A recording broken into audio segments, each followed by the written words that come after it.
लोकसभा चुनाव से पहले ही INDI में आई टूट। मीटिंग में 28 दल साथ, राज्य में नहीं चाहिए हाथ। बीजेपी और प्रधानमंत्री नरेंद्र मोदी की लहर को 2024 के लोकसभा चुनाव में रोकने के लिए जिस गठबंधन को बनाया गया था, वो चुनाव से पहले ही टूटती हुई दिखाई दे रही है।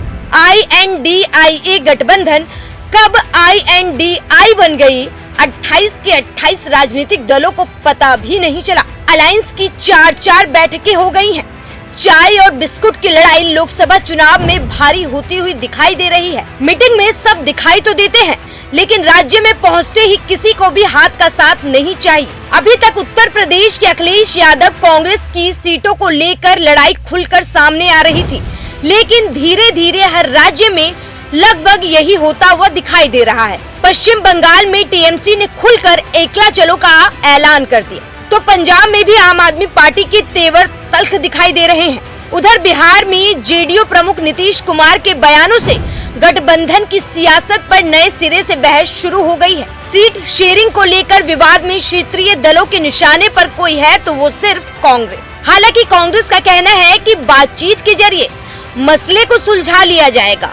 अभी तक अलायंस की चौथी बैठक हो चुकी है।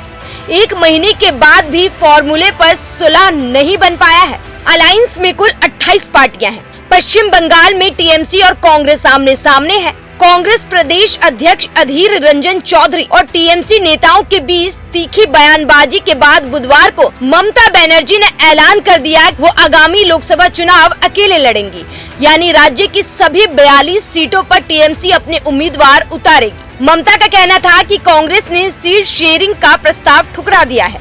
ममता ने बंगाल में कांग्रेस को 2 सीटों से ज्यादा देने के लिए तैयार नहीं है, वहीं कांग्रेस 10 से 12 सीटें मांग रही है। उत्तर प्रदेश में अखिलेश यादव हाल ही में हुए विधानसभा चुनाव में कांग्रेस के रवैये से पहले से ही नाराज है। 2019 के लोकसभा चुनाव में सपा और बसपा में अलायंस हुआ था। सपा ने सिर्फ 5 सीटों पर जीत हासिल की थी।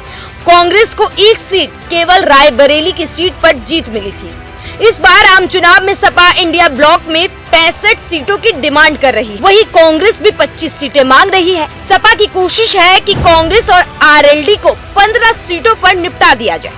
जयंत चौधरी की नेतृत्व वाली राष्ट्रीय लोकदल भी 7 से 8 सीटों की मांग कर रही है। अब आ जाते हैं पंजाब पर। पंजाब में आम आदमी पार्टी और कांग्रेस आमने सामने है। दोनों ही पार्टी के कार्यकर्ता नहीं चाहते हैं कि प्रदेश में अलायंस में आकर चुनाव लड़ा जाए। दोनों दल अपने संगठन को मजबूत मानकर चल रहे हैं। यही वजह है कि पंजाब के मुख्यमंत्री और आम आदमी पार्टी के नेता भगवंत मान कई बार कांग्रेस को निशाने पर ले चुके हैं। यहाँ तक कि उन्होंने आप हाईकमान को अकेले पंजाब में चुनाव लड़ने का फॉर्मूला तक दे दिया है। भगवंत मान का कहना है कि आम आदमी पार्टी आम चुनाव में पंजाब में 13 की 13 सीटों पर अकेले ही चुनाव लड़ेगी और जीत कर दिखाएगी। इसी तरह दिल्ली में आम आदमी पार्टी और कांग्रेस के बीच गर्माहट तेज है।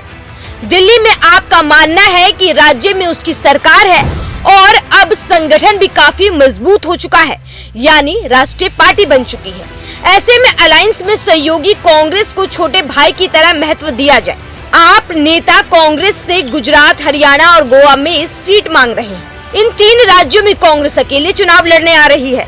आपका फॉर्मूला यही है कि अगर कांग्रेस ने 3 राज्यों में उन्हें सीट दी तो दिल्ली और पंजाब में गठबंधन में चुनाव लड़ने को लेकर सोचा जाएगा। बिहार के CM नीतीश कुमार राजनीति में अपने फायदे के लिए कब क्या करेंगे, कोई नहीं बता सकता है।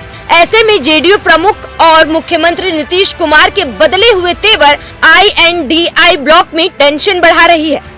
पिछले कुछ दिनों से लगातार यही चर्चाएं तेज हो रही हैं कि नीतीश बाबू पर JDU नेताओं का दबाव बढ़ रहा है और महागठबंधन छोड़ने के लिए तर्क दिए जा रहे हैं। और अगर ये बात सच हुई तो अलायंस को जिसने आगे बढ़कर तैयार किया वही उनसे दूर हो जाएगा। दूसरी तरफ सबसे बड़ी वजह जननायक कर्पूरी ठाकुर को मरणोपरांत भारत रत्न से सम्मानित किए जाने के फैसले से नीतीश कुमार गदगद हैं और वो खुलकर केंद्र सरकार की तारीफ कर रहे हैं और प्रधानमंत्री नरेंद्र मोदी को धन्यवाद दे रहे हैं। नीतीश ने कांग्रेस पर सवाल भी खड़े कर दिए और कहा कांग्रेस भी सरकार में रही लेकिन ये फैसला नहीं लिया।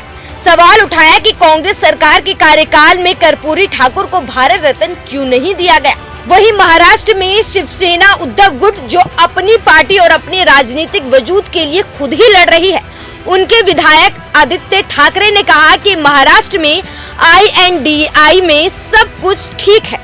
हालांकि अब देखना होगा कि चुनाव आते आते गठबंधन मजबूत होता है या फिर टूटता है। ब्यूरो रिपोर्ट, दैनिक है।